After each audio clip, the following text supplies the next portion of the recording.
ט"ו בשבט הגיע, חג לאילנות.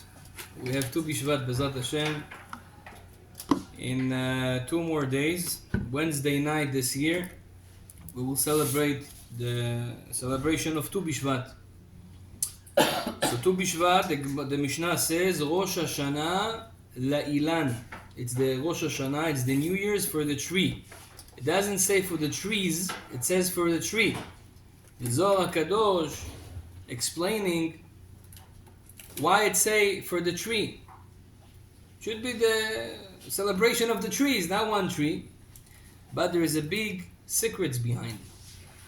The Zohar HaKadosh says Elan is a Gamatria of something. And the miracle value, the number 91, 91. And the number 91 is a very powerful number in Judaism. It symbolizes a lot of things in Judaism. For example, Succah is 91. The name of God, which is Yud and Hey and Vav and Hey, as we know it's 26. And the name of God that we actually pronounce, Adnut, Adon, and after that Nai, it's going to be 65. So 65 plus 26 will be 91. Also the Gamatria of Mayim, of water with the Kolel, it's going to be 91. There's a lot of things that the Gamatria, the numerical value of them is 91. Avner, I know that you know 1,091s, but after Bezrat Hashem. So the Rabbi Chaim Palaji has a very interesting book. It's called Moed Lekol Chai. In this book, he goes every month, the customs, Kabbalistic customs, halacha customs that we have in every month. And in the month of Shvat, in Tu Bishvat, he brings a very interesting minhag and Segula. He says that every Jew should give a donation on the celebration of Tu Bishvat. How much? He says it needs to be 91 coins. 91 coins. Why? To have the numerical value of Elan, which is the numerical value of the name of God, YHVK and Adnut together. Why? Because when you give that amount of donation, you're making a big zivug, a big connection between the upper worlds, which is YHVK, and the earth, the down worlds, which is Aleph, Dalet, Nun, and Yud. So he says in Tu Bishvat, we should do that connection, and this brings a lot of shefa in Parnasa and other things. That's why it's a good minhag to give 91 coins. Practically speaking, you can do that with any coin. If you want to do 5 cents, you take 91 5 cents, yeah, and you give it.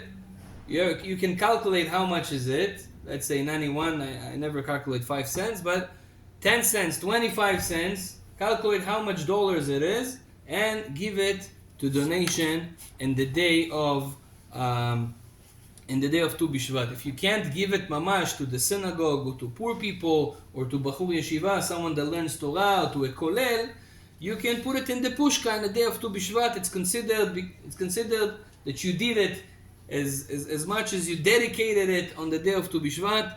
You did a big mitzvah, and you get on Tu Bishvat a big blessing. There's another good thing that we can do on Tu Bishvat, Rabotai. And this is the rabbi from Succah says that. It's brought down in the book of Bnei Sachar, Rabbi Tzvi Elimelech Midino, and the Ben Ish Chai brings it also in his book. Ben Ish Chai, he says that on Tu Bishvat, it's good to eat Etrog. So some people, they have the Etrog from Sukkot, they somehow keep it in the fridge or somewhere, or they made a riba, they made a jam from it, and they keep a little bit for Tu Bishvat, to eat it on Tu Bishvat. It's a big thing, it's a Segula. The Bnei Sachar says it's a Segula for Parnasa. It's also good for ladies to have easy labor, to eat an Etrog. More than that, the Ben Ish Chai adds another interesting minhag.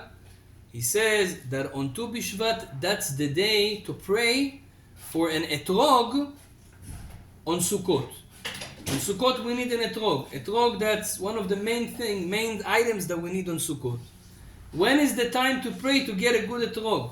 Back in the days, to have an etrog on Sukkot was a big deal.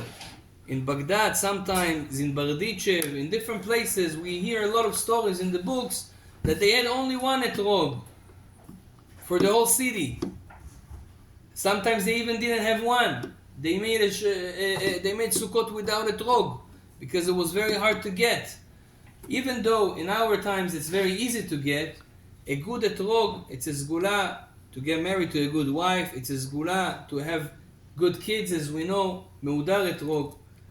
But you need a mazal to get a good etrog. When is the time to pray for the etrog?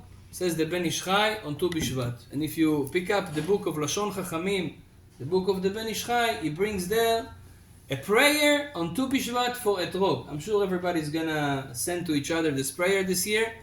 Be'ezrat Hashem in the WhatsApp groups. It's good to read it because the etrog symbolizes the Shekhinah, the etrog symbolizes your wife, the etrog symbolizes your heart, your midot, symbolizes a lot of things. And when you pray for a good etrog, it means you're gonna have Be'ezrat Hashem a good character, a good midot, a good wife, Be'ezrat Hashem. And everything that has to do with the Sfirah of Malchut, will be blessed by praying for the etrog on Tu Bishvat. So this is two good minhagim to do on Wednesday night or on Thursday morning. Baruch Adonai le'olam. Amen ve'amen. Rabbi